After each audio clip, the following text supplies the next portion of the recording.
Hello friends, welcome to EMF 21। आज के इस वीडियो के अंदर हम इंडक्शन मशीन से रिलेटेड कुछ इंपॉर्टेंट क्वेश्चंस देखेंगे जो एग्जाम्स के पॉइंट ऑफ व्यू से काफी ज्यादा इंपॉर्टेंट होंगे आपके लिए। अगर आप ये सारे क्वेश्चंस कर लेते हैं तो आपका इंडक्शन मशीन ऑलमोस्ट कंप्लीट हो जाएगा, आपके सारे कॉन्सेप्ट्स क्लियर हो जाएंगे, आपको एक्स्ट्रा पढ़ने की जरूरत नहीं पड़ेगी, सिर्फ आपको प्रैक्टिस की रिक्वायरमेंट रहेगी। तो चलिए शुरू करते हैं। इस वीडियो को पूरा एंड तक देखिएगा, इसमें आपको हर एक क्वेश्चन के साथ आपको एक्स्ट्रा 2 या 3 पॉइंट्स और नए सीखने को मिलेंगे जो आपके लिए चैप्टर को कवर करने में थोड़ा इजी रहेगा आपको। आपका फर्स्ट क्वेश्चन है, find the frequency of rotor induced EMF of a 3 phase 440 volt 50 hertz induction motor जिसकी स्लिप गिवन है आपको 10%। आपको इंडक्शन मोटर की जो रोटर में जो ईएमएफ इंड्यूस हो रहा है उसकी फ्रीक्वेंसी फाइंड आउट करनी है। रोटर में फ्रीक्वेंसी जो होगी आपकी इंड्यूस्ड ईएमएफ की वो होती है आपकी एसएफएस। अगर आपको स्टेटर में जो आपकी सप्लाई दी गई है उसकी फ्रीक्वेंसी पता है, स्लिप पता है, तो आप आराम से रोटर की फ्रीक्वेंसी पता कर सकते हैं। F R is equal to S F S. S की वैल्यू है आपकी 10%, यानी आप इसे लिख सकते हैं 0.10 इंटू एफ एस की वैल्यू हो जाएगी आपकी 50 हर्ट्ज, तो आपका आंसर हो जाएगा 5 हर्ट्ज। इस टाइप के क्वेश्चंस काफी ज्यादा आते हैं, आपको याद रखना है आपके अंदर जो ईएमएफ इंड्यूस द ई की वैल्यू भी जो आपकी होती है रोटर के अंदर उसकी वैल्यू होती है आपकी एस। आपको जो स्टेटर है उसको आप स्लिप से वैल्यू से मल्टीप्लाई कर देंगे। जैसे कि आपकी रोटर की रिएक्टेंस की वैल्यू होगी, रोटर की रिएक्टेंस की वैल्यू भी हो जाती है आपकी एस एक्सेस, यानी आपकी जो स्टेशनरी कंडीशन में जो रिएक्टेंस है उसको स्लिप से मल्टीप्लाई कर दिया जाए तो आपका जो रोटर का रिएक्टेंस आ जाता है। ऐसी कुछ वैल्यूज होती है तो स्लिप से मल्टीप्लाई करने पर आप डायरेक्ट रोटर से रिलेटेड वैल्यूज फाइंड आउट कर सकते हैं। तो फर्स्ट हो गया आपका, आपको स्लिप फाइंड आउट करनी थी, आपको फ्रीक्वेंसी फाइंड आउट करनी थी रोटर में जो ईएमएफ इंड्यूस हुआ था उसके लिए। Second question is the power factor of a single phase induction motor is usually. आपकी जो इंडक्शन मोटर है उसका पावर फैक्टर जनरली कितना होता है, वो हमेशा लैगिंग होता है। आपकी जो मोटर होती है इंडक्शन मोटर वो जनरली आपके लैगिंग पावर फैक्टर पर ही काम करती है, तो आपका आंसर हो जाएगा first is that is lagging. Third question is block rotor test on the induction motor is used to find which of the following losses. जैसे कि आपका ट्रांसफार्मर के अंदर आपका जो होता था शॉर्ट सर्किट टेस्ट, उसकी तरह ही आपका ये होगा इंडक्शन मोटर का block rotor test. Block rotor test जैसे आपको यहाँ पे होता था शॉर्ट सर्किट टेस्ट आपका वेरिएबल लॉसेस फाइंड आउट करने के लिए, कॉपर लॉसेस फाइंड आउट करने के लिए। यहाँ पे कोर और कॉपर को ना लेके चल के हम करेंगे कांस्टेंट लॉसेस और वेरिएबल लॉसेस को लेके। ठीक है, तो वेरिएबल लॉसेस को फाइंड आउट करने के लिए आपका होता है ब्लॉक रोटर टेस्ट। आपके वेरिएबल लॉसेस कौन से होते हैं? वेरिएबल लॉसेस होंगे आपके रोटर से रिलेटेड लॉसेस। रोटर के जो कॉपर लॉसेस होते हैं उन्हें मेनली कहा जाता है आपका variable. Next question is no load test on the induction motor is used to find which of the following losses. अब नो लोड टेस्ट यहाँ पे वो होगा आपका कांस्टेंट लॉसेस के लिए। कांस्टेंट लॉसेस यहाँ पे ऑप्शन गिवन नहीं है, तो आपको कौन कौन से कांस्टेंट होंगे? आपके जो स्टेटर के सारे लॉसेस होते हैं वो आपके कांस्टेंट लॉसेस में कवर होते हैं। इवन आपके जो विंडेज लॉसेस हुए, आपके फ्रिक्शन लॉसेस हुए, ये भी सारे आपके कांस्टेंट लॉसेस के अंदर आते हैं। तो यहाँ पे आंसर हो जाएगा आपका स्टेटर कोर में भी आपका कवर होगा, स्टेटर कॉपर भी कवर होगा बिकॉज स्टेटर के लॉसेस हैं। विंडेज लॉसेस, अगर यहाँ पे फ्रिक्शन होता तो फ्रिक्शन लॉसेस भी। एंड लास्ट हो जाएगा आपका ऑप्शन डी, यानी ऑल ऑफ द अबव। आपका डी जो ऑप्शन होगा वो करेक्ट आंसर होगा इसके लिए। Next question is a 4 pole 50 hertz induction motor is running at 1300 RPM. Find the speed of the stator magnetic field with respect to the rotor. यहाँ पे stator magnetic field की speed निकालनी है आपको with respect to the rotor. यहाँ पे आपको ये हमेशा याद रखना है कि पहले किसकी निकालनी है और किसके रिस्पेक्ट में निकालनी है। अगर आपको स्टेटर मैग्नेटिक फील्ड की स्पीड निकालनी है with respect to the stator तो वो स्पीड होगी आपकी ns। अगर आपको स्टेटर रोटर मैग्नेटिक फील्ड निकालना है with respect to the stator तो उसकी स्पीड भी होगी ns। अगर आपको स्टेटर या रोटर किसी की भी अगर मैग्नेटिक फील्ड की स्पीड निकालनी है with respect to the rotor तो वो हो जाएगी आपकी SNS। तो आपको याद रखना है कि आपका अगर इंडक्शन मोटर जो स्टेटर फेड है, मतलब आपको स्टेटर से उसको सप्लाई दी जा रही है। मैं रोटर से भी जो आपका सेकंड केस होता है कि अगर हमने रोटर पे सप्लाई दी है वाला केस कंसीडर नहीं कर रहे हैं, अभी फर्स्ट केस पे बात कर रहे हैं। तो अब आपका क्या होगा, जो स्टेटर रोटर दोनों के मैग्नेटिक फील्ड की जो स्पीड होगी अगर वो स्टेटर के रिस्पेक्ट में देखी जाए तो NS होगी, अगर वो रोटर के रिस्पेक्ट में देखी जाए तो SNS होगी। तो यहाँ पे बोल रहा है कि आपको रोटर के रिस्पेक्ट में देखनी है यानी SNS, यानी आपको जबकि स्पीड है उसमें से आपको स्लिप को मल्टीप्लाई करना है। आपकी जो सिंक्रोनस स्पीड है उसको स्लिप से मल्टीप्लाई करना है आपको। आपकी सिंक्रोनस स्पीड कितनी है? आपकी 4 पोल है 50 हर्ट्ज, आप आराम से देखते ही बता सकते हैं 1500 आपकी सिंक्रोनस स्पीड है। आपकी स्लिप कितनी आएगी? आपकी 1300 रोटर की स्पीड दे रखी है, 1500 आपको इसकी स्पीड दे रखी है सिंक्रोनस स्पीड, यानी 1500 minus 1300 divide by 1500 that is 200 upon 1500, इसकी वैल्यू आ जाएगी 0.13 और इसे आप मल्टीप्लाई करेंगे तो इसकी वैल्यू आ जाएगी 0.13 से मल्टीप्लाई करने के बाद दैट इज 200 आरपीएम। इसे आप यहाँ पे भी सॉल्व कर सकते थे। आपको भी पता है कि NS minus NR is equal to होता है आपका SNS, तो आप 1500 माइनस 1300 करते तो अभी वो 200 आंसर आ जाता, तो आपका आंसर हो जाएगा करेक्ट 200। तो आपको कुछ तो याद रखना है कि कब स्टेटर के रिस्पेक्ट में निकाली जाए मैग्नेटिक फील्ड की स्पीड तब क्या होगी, अगर रोटर के रिस्पेक्ट में निकाली जाए तो क्या होगी। अब एक सेकंड केस मानते हैं कि अगर रोटर से फेड की जाए, अभी तो स्टेटर फेड है ये, अगर रोटर से सप्लाई दी जाए तो यहाँ पे सब कुछ उल्टा हो जाएगा। अगर फिर रोटर के रिस्पेक्ट में आपको मैग्नेटिक फील्ड निकालनी है तो आपकी NS हो जाएगी और स्टेटर के रिस्पेक्ट में निकालनी है तब SNS हो जाएगी, तो ये एकदम उल्टा हो जाएगा। तो इस तरीके से आपको याद रखना है। 6th question is a induction motor is analogous to, induction motor होती है आपके एक ट्रांसफार्मर की जैसी, क्योंकि ट्रांसफार्मर के अंदर भी 2 वाइंडिंग होती है, आपकी इंडक्शन मोटर के अंदर भी 2 वाइंडिंग्स होती है, स्टेटर और रोटर। यहाँ पे सेकेंडरी ओपन, यहाँ पे 2 ऑप्शन गिवन है, विद सेकेंडरी ओपन सर्किटेड और विद सेकेंडरी शॉर्ट सर्किटेड। आपकी जो होगा उसका ऑप्शन डी करेक्ट होगा, बिकॉज यहाँ पे क्या होता है आपकी रोटर की वाइंडिंग होती है वो क्लोज होती है, तो इसलिए आपको माना गया सेकेंडरी शॉर्ट सर्किटेड से उसकी जो कंपैरिजन किया गया है वो 2 winding transformer with secondary short circuited. Option D is correct answer. Next question is if the applied rated voltage per phase is reduced to 1/2 then the starting torque of squirrel की induction motor becomes. आपका जो torque होता है वो proportional to V square होता है। अगर आपका वोल्टेज आधा कर दिया है यानी V/2 का स्क्वायर हो जाएगा, यानी वो 1/4 टाइम हो जाएगा, इसका आंसर हो जाएगा 1/4। T is proportional to V square, आपको याद रखना है। The value of power factor of an induction motor operating at no load, जब नो लोड पे ऑपरेट कर रहा है तो आपकी पावर फैक्टर की वैल्यू क्या होगी। देखो एक तो ये बता दिया कि इंडक्शन मोटर का जो पावर फैक्टर होगा हमेशा लैगिंग होगा। अब लैगिंग कितना होगा, जनरली जब फुल लोड पे काम करती है तो 0.9 या 0.8 पे काम करती है, जब लेकिन नो लोड की बात कर रहे हैं तो due to the leakage reactance और बाकी चीजों की वजह से, कुछ लॉसेस की वजह से आपका जो पावर फैक्टर होता है वो 0.2 लैग होता है। लैगिंग तो होना ही है, अगर फुल लोड की बात कर रहा होता तो यहाँ पे आ जाता है 0.9 लैगिंग, लेकिन यहाँ पे आपको बात कर रहा है नो लोड की, नो लोड पे आपका जो पावर फैक्टर होगा वो 0.2 लैगिंग होगा। Next question is in the induction motor the torque is directly proportional to slip square, higher slip value, lower slip value, voltage slip. यहाँ पे देखिए अच्छा क्वेश्चन है, यहाँ पे आपको डायरेक्ट स्लिप दे दिया होता तो अलग केस बन जाता, लेकिन यहाँ स्लिप दिया ही नहीं है, यहाँ पे स्लिप स्क्वायर दिया, स्लिप स्क्वायर से कोई लेना देना नहीं होता टॉर्क का। Higher slip value, lower slip value, यहाँ पे अब ये हुआ, यहाँ पे देखो क्या करेंगे, आपका जो टॉर्क होता है वो प्रोपोर्शनल टू क्या होता है आपका S E square into R upon R square plus SX का स्क्वायर का 1/2। ठीक है, ये आपका फॉर्मूला होता है। अगर लोअर स्लिप वैल्यू होगी यानी ये वैल्यू बहुत कम होगी, ये वैल्यू बहुत कम होगी, तो सिंपल क्या हो जाएगा, T is proportional to SE square into R upon R square, R से R वैल्यू कट गई, यानी T is proportional to S। अगर लोअर स्लिप वैल्यू होती है तो T is proportional to S हो जाएगा, लेकिन अगर हायर स्लिप वैल्यू होगी तो हायर स्लिप वैल्यू पे क्या होगी, यहाँ पे ये वैल्यू डबल हो जाएगी, तो यहाँ पे क्या होगा, जो R होगा वो R नेग्लिजिबल हो जाएगा। R नेग्लिजिबल हो जाने की वजह से फिर यहाँ पे जो प्रोपोर्शनल वाला रिलेशन है स्लिप से, वैसा कोई प्रोपोर्शनल वाला रिलेशन नहीं निकलेगा, तो इसका आंसर हो जाएगा lower slip value. Next question is in an induction motor if rotor resistance is equal to the standstill reactance then the maximum torque is, maximum torque की कंडीशन क्या होती है, Sm is equals to R2 upon X2। अगर आपका rotor और का reactance और resistance same हो जाए तो Sm की वैल्यू हो जाएगी 1। Sm की वैल्यू 1 कब होती है, आपकी जो स्लिप की वैल्यू 1 होती है स्टार्टिंग के अंदर, जब आपकी मोटर बिल्कुल मूव नहीं कर रही होती है तभी स्लिप होती है। जब मोटर आपकी फुल स्पीड पे होती है तब आपकी स्लिप की वैल्यू होती है 0। तो याद रखना है स्लिप की वैल्यू 0 कब होती है, स्लिप की वैल्यू 1 कब होती है। तो स्लिप की वैल्यू 1 होगी आपकी स्टार्टिंग के अंदर।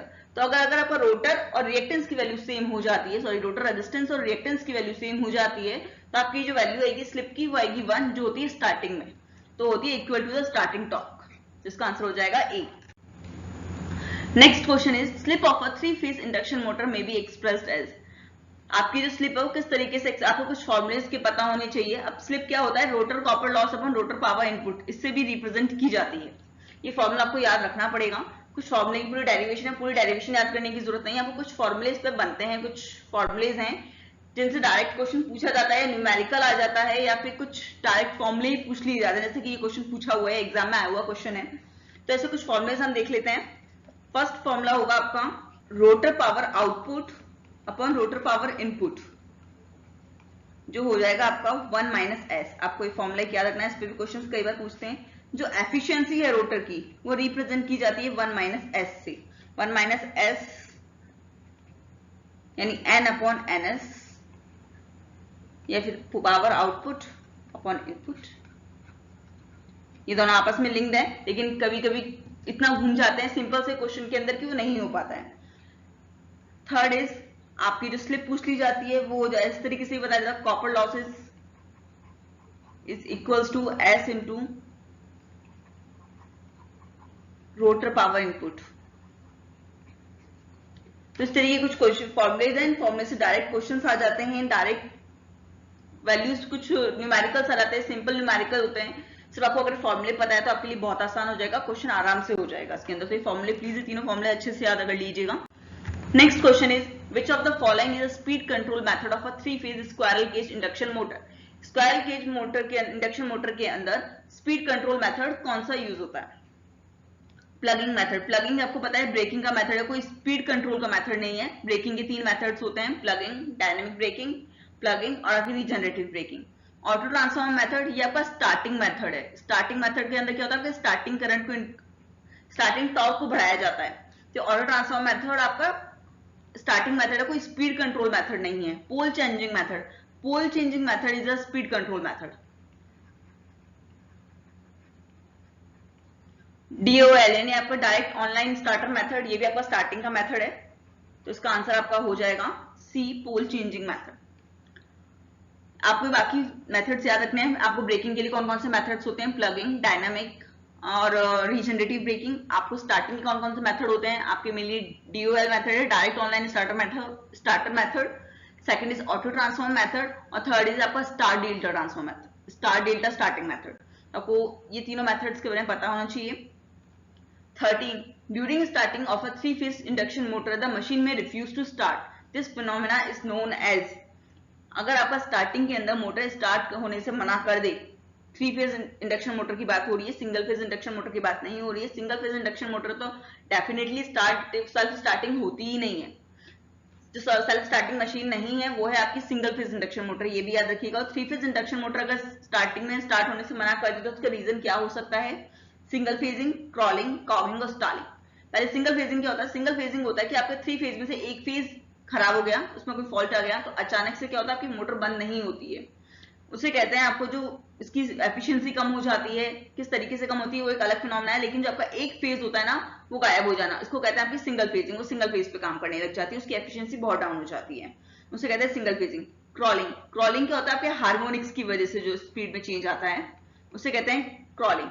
कॉगिंग क्या होता है? आपका लॉकिंग वाला सिस्टम, आपके जो रोटर के टीथ और स्टेटर के टीथ आपस में लॉक हो जाते हैं, लॉक होने से क्या होता है, वो मूव नहीं कर पाता है रोटर, उसे कहते हैं कॉगिंग। और स्टॉलिंग क्या होता है? स्टॉलिंग होता है आपका सिंगल फेजिंग की वजह से जो साउंड आता है ना उसे कहते हैं स्टॉलिंग।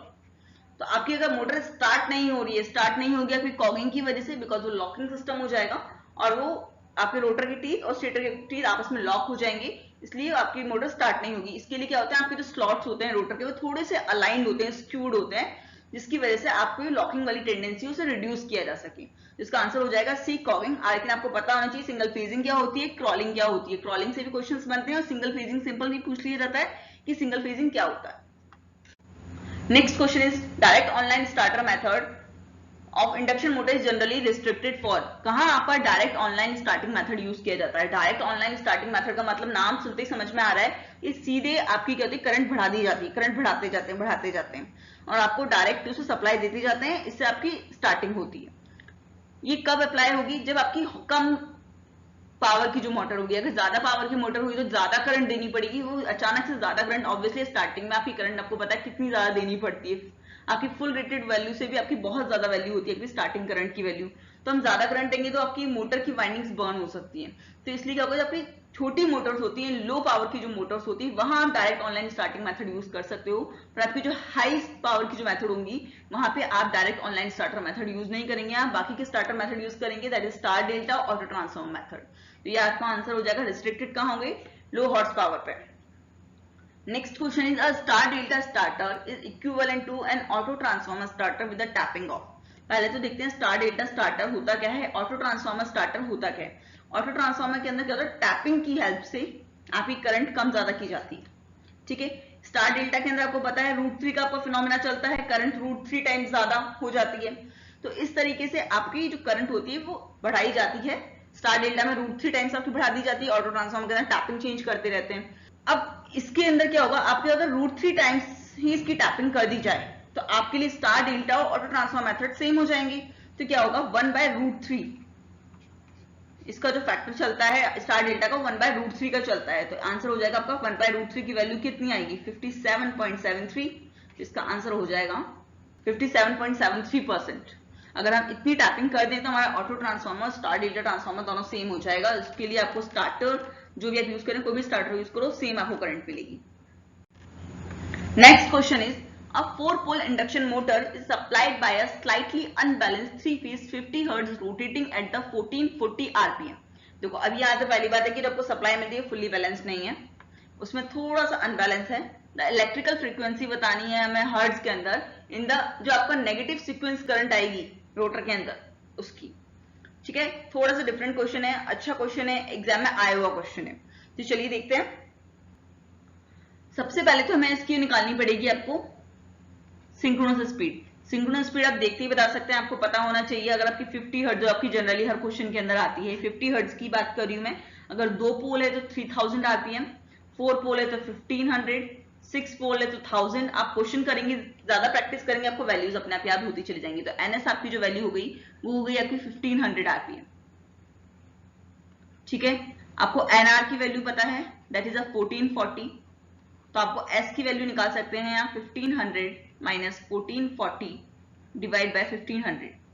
इसे सॉल्व करेंगे आप तो इसकी वैल्यू आएगी आपकी 0.04, ठीक है। ये तो हमने निकाल दिया स्लिप की वैल्यू। अब जो आपकी फ्रीक्वेंसी आएगी वो इस बार नॉर्मली क्या होती थी, SFS.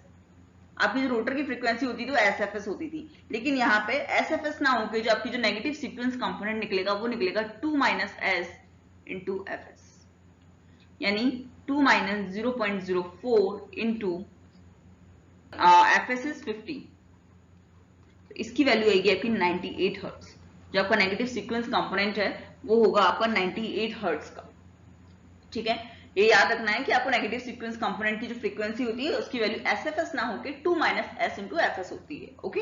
17th question is if a starting winding of a single phase induction motor is left connected in the circuit. अगर आपने क्या होता है कि आपको सिंगल फेज इंडक्शन मोटर के अंदर क्या होता है, कई जो स्टार्टिंग मेथड्स है बहुत सारी, उसके अंदर क्या होता है, स्टार्टिंग हो जाती है आपकी मशीन की, फिर एक सेंट्रीफ्यूगल स्विच लगा होता है, स्टार्टिंग होने के बाद वो स्विच ऑपरेट होता है और आपकी स्टार्टिंग वाइंडिंग आपकी रिमूव हो जाती है। अगर वो रिमूव नहीं हुई, अगर वो कनेक्टेड रही तो क्या होगा, कनेक्ट होने से पहले, कनेक्ट होने पर होता क्या है, कनेक्ट होने से क्या होता है कि आपका जो पावर फैक्टर होता है वो इंप्रूव होता है और आपको स्टार्टिंग करंट आपकी बढ़ती है, ठीक है। अगर वो कनेक्टेड रही, स्टार्टिंग में तो हमें करंट ज्यादा चाहिए थी तो हमने करंट दे दी, लेकिन अब वो बाद में आपने हटाई नहीं तो क्या होगा, करंट ज्यादा लेता ही रहेगा। स्पीड से इसका कोई लेना देना नहीं, उसे टॉर्क, स्टार्टिंग टॉर्क प्रोवाइड करना होता है हमें। तो आपको स्पीड से के लिए होगा सिर्फ करंट जो होगी वो ज्यादा लेता रहेगा और ड्रॉज मोर करंट। अगर आपने वो उसे वापस डिस्कनेक्ट नहीं किया है, अगर रिक्वायरमेंट आपकी ऐसी है कि नहीं आपको ज्यादा करंट ही आपको देनी है, आपको ऐसी कोई रिक्वायरमेंट होगी नहीं, तो आपको ड्रॉज मोर करंट। अगर आपने वो उसकी ऑक्सिलरी वाइंडिंग है आपने रिमूव नहीं किया तो वो आपकी जो मोटर है वो ज्यादा करंट ड्रॉ करेगी। Next question is the single phase motor generally used for the ceiling fan.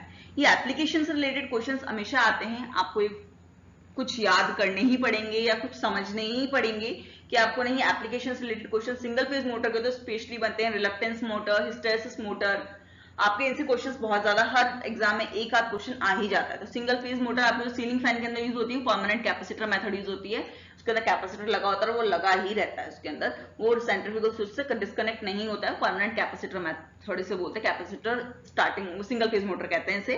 तो option D is the correct answer. Capacitor start और कैपेसिटर रन मेथड ये कहाँ यूज होता है, जब आपको एकदम साइलेंट फंक्शन चाहिए होता है ना किसी चीज का, तब आपको ये मेथड यूज होता है, कैपेसिटर स्टार्ट और कैपेसिटर रन। और इसकी जो टॉर्क होता है ना, स्टार्टिंग टॉर्क मिलता है जो आपको बहुत अच्छा मिलता है इस मोटर का। तो ये याद रखिएगा, कैपेसिटर स्टार्ट और कैपेसिटर रन से क्वेश्चन भी एक बार बन जाता है कि कब यूज होती है। ये मोटर तभी यूज होती है जब आपको बहुत ही एक साइलेंट ऑपरेशन चाहिए होता है, ठीक है। 19th question is the direction of a rotation of a shaded pole motor is always towards the, जो आपके शेडेड पोल मोटर होती है, जो आपकी स्टार्टिंग का एक और मेथड है शेडेड पोल मोटर का, सीरीज आपके सिंगल फेज मोटर का, उसके अंदर जो आपकी डायरेक्शन होती है फ्लक्स की वो किस तरीके से होती है, जो आपकी फ्लक्स की डायरेक्शन होती है वो हमेशा होती है non shaded to shaded pole. यहाँ पे आपका इस तरीके से रोटर होता है, इसकी आपकी शेडिंग होती है, तो आपका जो फ्लक्स होता है ना वो यूं, आपने देखा होगा इस तरीके से कुछ वेरी करता है। तो नॉन शेडेड टू शेडेड होती है, तो आपकी नॉन शेडेड टू शेडेड यहाँ पे टुवर्ड्स द है, टुवर्ड्स हो जाएगा, आंसर आपका हो जाएगा shaded pole. Next question, if the air gap in induction motor is increased, अगर आपका एयर गैप यानी आपकी जो मोटर रोटर और स्टेटर के बीच में जो एयर गैप है वो बढ़ जाए तो क्या होगा, एयर गैप बढ़ेगा तो क्या होगा, लीकेज फ्लक्स होगा, आपका पावर फैक्टर डिक्रीज हो जाएगा, आपकी परमेबिलिटी ऑब्वियसली डिक्रीज हो जाएगी, मैग्नेटाइजिंग करंट ज्यादा ड्रॉ करेगा वो, ये सारे इफेक्ट्स होते हैं आपके एयर गैप अगर आपके बढ़ने की वजह से। तो इसका आंसर हो जाएगा आपका ऑल ऑफ द अबाव, आपके तीनों फैक्टर्स होंगे। सबसे ज्यादा मैग्नेटाइजिंग करंट भी आ जाता है ऑप्शन, तो मैग्नेटाइजिंग करंट भी आपकी बढ़ जाती है। 21st क्वेश्चन है आपका, when a 3-phase induction motor works as induction machine works as a induction generator then the value of slip is. आपको पता है अगर मोटर के केस में क्या होता है, आपकी स्लिप की वैल्यू जो होती है 0 to 1 होती है, और आपकी जनरेटर के केस में होती है आपकी नेगेटिव यानी less than 0, sorry less than 0, ठीक है। तो आपकी जो वैल्यू हो जाएगी सी, दैट इज नेगेटिव।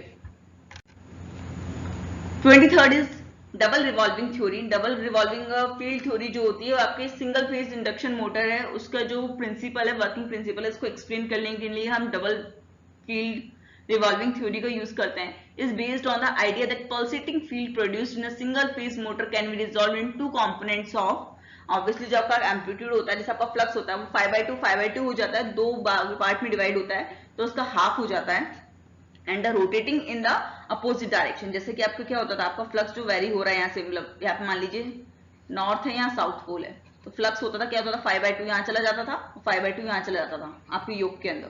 तो इस तरीके से आपका फ्लक्स वेरी करता था, अपोजिट डायरेक्शन में जाते थे, साथ के साथ उनका जो मैग्नीट्यूड होता था वो आधा हो जाता था। तो उसका आंसर हो जाएगा आपका यहाँ पे 1/2 एंड द अपोजिट।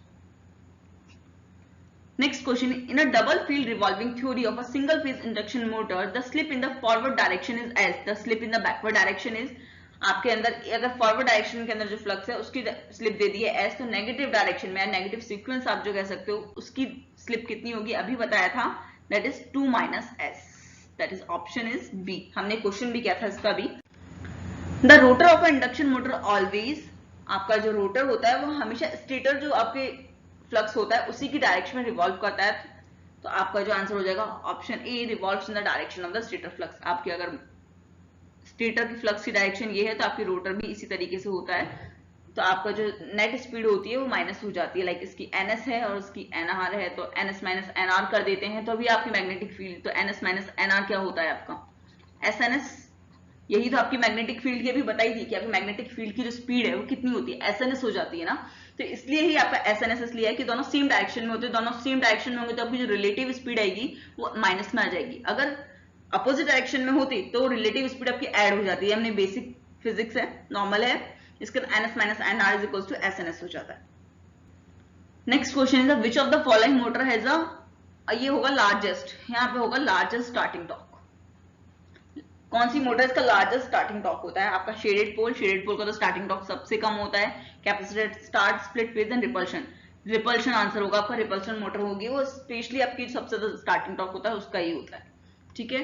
अब कुछ देख लेते हैं कुछ एप्लीकेशन बेस्ड जो क्वेश्चन एग्जाम में आज तक जो आए हैं कि नहीं, कौन सी एप्लीकेशन के लिए कौन सी मोटर यूज होती है, समझ में आ जाए तो बहुत अच्छी बात है, वरना याद हो जाए तो ठीक है, याद कर लीजिएगा। सीलिंग फैन, आपको बताया सीलिंग फैन में परमानेंट कैपेसिटर मेथड, देखिए सबके अंदर आपकी यूज हो रही है, वहां पे आपकी सिंगल फेज आपकी मोटर यूज हो रही है, सिंगल फेज आपकी इंडक्शन मोटर यूज हो रही है, पर सिंगल फेज इंडक्शन मोटर के आपके पार्ट होते चले जाते हैं, लाइक यूनिवर्सल मोटर आ गई, आप उसमें आपके सीरीज मोटर बोल देते हैं, यूनिवर्सल मोटर बोल देते हैं, तो इस तरीके से कौन सी मोटर कब कहाँ यूज होगी तो आपको पता होनी चाहिए। सीलिंग फैन के अंदर आपकी परमानेंट कैपेसिटर मोटर यूज होती है। वैक्यूम क्लीनर, वैक्यूम क्लीनर से क्वेश्चन 2 या 3 बार आया हुआ है, that is a universal motor. Universal motor क्या होती है, आपकी जो AC और DC दोनों पे काम करती है, साथ के साथ सीरीज मोटर होती है, ठीक है। कई बार यूनिवर्सल मोटर ऑप्शन ना देखे आ जाता है AC सीरीज मोटर या सिंगल फेज सीरीज मोटर, तो आप वैक्यूम क्लीनर के अंदर बोल सकते हैं आपकी सीरीज मोटर का भी ऑप्शन आंसर सही होगा, आपकी यूनिवर्सल मोटर तो है ही हमारा ऑप्शन। टैप रिकॉर्डर के अंदर क्या होता है आपका हिस्टैरिसीस मोटर यूज में होती है। इलेक्ट्रिकल शेवर के अंदर भी आपकी यूनिवर्सल मोटर यूज होती है। एयर कंप्रेशर के अंदर आपकी कैपेसिटर स्टार्ट मोटर यूज होती है। वॉशिंग मशीन के अंदर स्प्लिट फेज इंडक्शन मोटर, इसके अंदर भी वाला क्वेश्चन बहुत ज्यादा पूछा गया है वॉशिंग मशीन का, जिसके अंदर split phase induction motor use होती है। सिंगल सिग्नलिंग और टाइमिंग डिवाइसेस के लिए आपकी रिलक्टेंस मोटर यूज होती है, बिकॉज इसका टॉर्क भी स्टार्टिंग लार्जेस्ट स्टार्टिंग टॉर्क होता है इसका ये क्वेश्चन बहुत बार आया हुआ है। और टाइमिंग डिवाइसेस सिग्नल से कुछ ऐसी चीजें आए तो आपकी रिलक्टेंस मोटर आप यहाँ ऑप्शन दे देंगे। तो ये हो गया आपको पूरा समराइज करके इंडक्शन मोटर को देखा जाए कि इंडक्शन मोटर से किस टाइप के क्वेश्चंस बनते हैं, क्या क्वेश्चंस एग्जाम्स में प्रीवियस एग्जाम्स में आए हुए हैं, किस तरीके से आपको एग्जाम प्रिपेयर करना है। ये क्वेश्चंस देने का सिर्फ ये मोटिव है कि आपको मालूम पड़ जाए कि नहीं आपका ये टॉपिक वीक चल रहा है, नहीं आपको इस थ्योरी में इस वाले पॉइंट में प्रॉब्लम आ रही है, ताकि आप उसकी प्रैक्टिस ज्यादा कर पाए, तो आप कम टाइम में ज्यादा अच्छे से पढ़ाई कर पाएंगे। आपको पूरा चैप्टर पूरा डिटेल में पढ़ने की जरूरत नहीं पड़ेगी। आपको अपना एक 15 से 20 या 25 मिनट के अंदर आपको पूरा ओवरव्यू मिल गया इंडक्शन मशीन में क्या होता है। आपको अपने वीक पॉइंट्स पता चल जाए, अपने स्ट्रॉन्ग पॉइंट्स पता चल जाए, ताकि आप उसमें अच्छे से काम कर पाए, कम टाइम में ज्यादा अच्छे से पढ़ाई कर पाए। तो चलिए फिर मिलते हैं नेक्स्ट वीडियो में। बाकी अगर आपको वीडियो पसंद आई हो, आपको पढ़ाई में थोड़ी हेल्प मिली हो, प्रिपरेशन के लिए हेल्पफुल रहा हो, तो प्लीज इस वीडियो को लाइक कीजिएगा, अपने दोस्तों के साथ जितना हो सके इस चैनल को शेयर कीजिएगा। Thank you so much. मिलते हैं नेक्स्ट वीडियो के अंदर।